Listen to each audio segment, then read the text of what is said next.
Do you love Gantt charts? Here's how easily you can build one in ClickUp.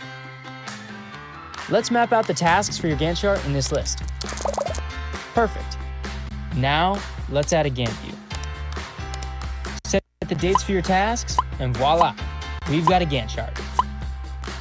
You can also set dependencies, adjust timelines, and change your colors too. And adding more tasks as this project progresses is not a problem. Consider this project managed. Access Gantt charts and so much more in the one app to replace them all. ClickUp.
I decided to enter the Community Game Jam, where you have 1 week to make a game based on a theme.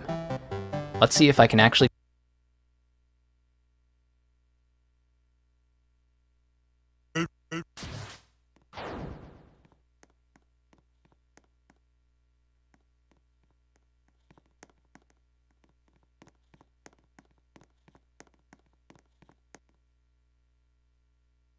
finish something.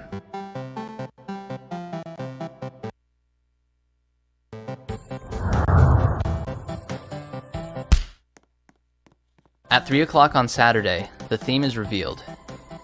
The game is a liar. By the end of the day, I had a lot of ideas, but nothing seemed like it would actually make a fun game. Sunday, I still couldn't think of a good idea, so I decided to just start making something and then try to fit the theme in later. Let's start by making a basic character and a script to control it. Our character will be controlled by a wheel, so maybe he can be some kind of robot or something.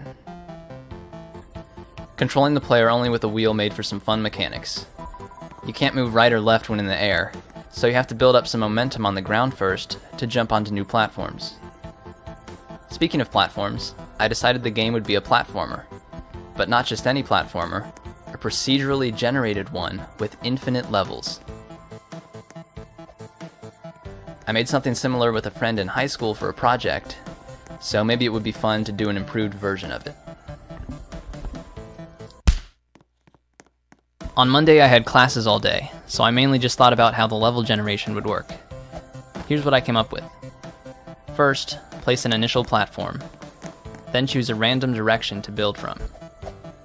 If we're going to the right, pick the top right corner of the existing platform as a starting point, and then possibly shift the X and Y position some. This is the starting point for the next randomly selected platform. Continue building like this for a random amount of times, performing some tests to make sure that there's no weird overlaps, and finally spawn an ending platform.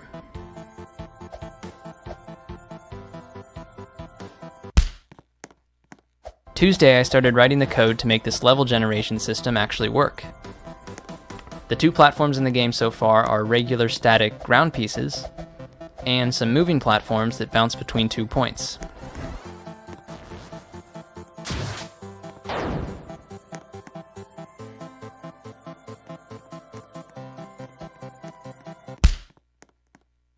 It's already Wednesday and I don't feel like I've made enough progress.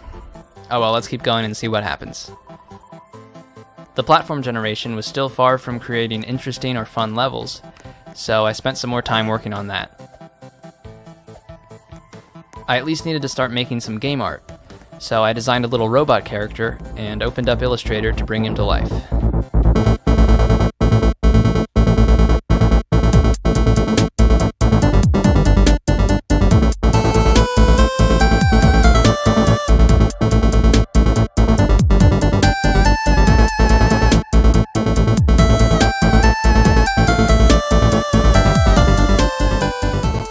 Now let's rig him up in Unity.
To finish off Wednesday, I worked a little bit more on the graphics.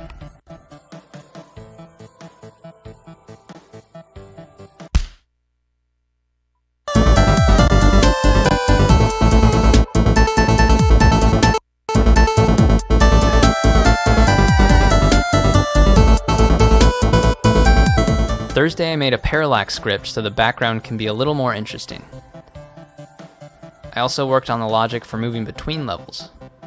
An ending platform will contain a transmitter, which will send the robot's data to some other location into another robot body. Also, each level can have multiple ending platforms, creating a huge tree of levels you can explore. Each level is generated from a starting seed, which means that even though the platforms are randomly generated, everyone that plays the game will get the same levels. The game is due tomorrow, and it doesn't seem close to being finished. I started the day by adding a camera fade effect between levels, and created an image for the transmitter. Now when you die, you'll break into pieces, and inhabit the body of a new robot that spawns at the beginning of the level.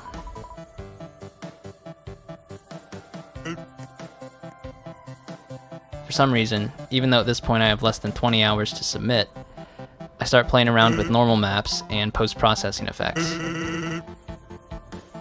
Let's get back on track with a little animation. I want the robot's face to be a small digital screen, so I opened up After Effects and created